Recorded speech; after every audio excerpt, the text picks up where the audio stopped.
Hola pequeños, este es nuestro bonus track de PowerPoint donde vamos a ver cómo insertar imágenes para el fondo y cómo insertar también audio. Entonces, para poder insertar vamos a ir a una diapositiva en blanco y vamos a apretar el botón insertar. Aquí en insertar, en la pestañita de insertar, podemos insertar muchas cosas. Una nueva diapositiva, una tabla, pero ahora nosotros vamos a ir a insertar imagen.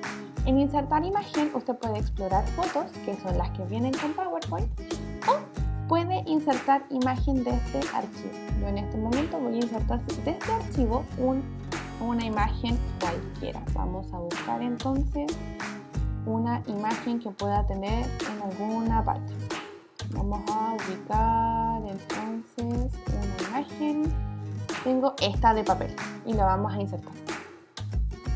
Entonces aquí aparece mi imagen, pero yo la quiero de fondo, así que la voy a agrandar para que parezca que es el fondo de mi diapositiva. Si se dan cuenta, la imagen queda sobre el texto. Entonces, ¿qué es lo que voy a hacer? Voy a mirar aquí mismo donde estamos, que es formato de imagen, y puedo poner enviar atrás. Y esto lo voy a enviar al fondo. Y como envié la imagen al fondo, el texto sale hacia arriba. Y ahí yo puedo escribir en mi texto. ¿Ya?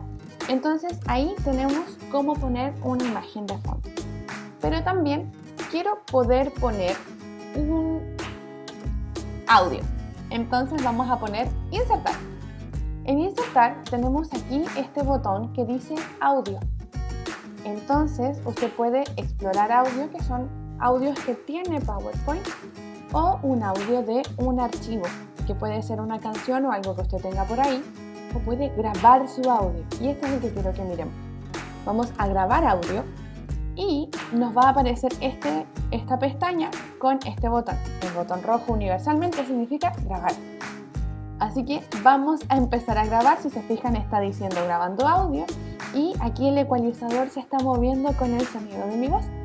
Y le vamos a poner esto. Y lo vamos a insertar. Primero lo puedo escuchar para ver si me gusta o no. Lo puedo descargar o lo puedo insertar. Y cuando lo insertamos, aparece esta bocina en nuestra presentación, que también la podemos mover como si fuera una imagen. Y después tenemos esto para ponerle play o subirle el volumen cuando estemos presentando. Entonces, queridos pequeños, eso es insertar imagen como fondo y sonido en nuestra presentación.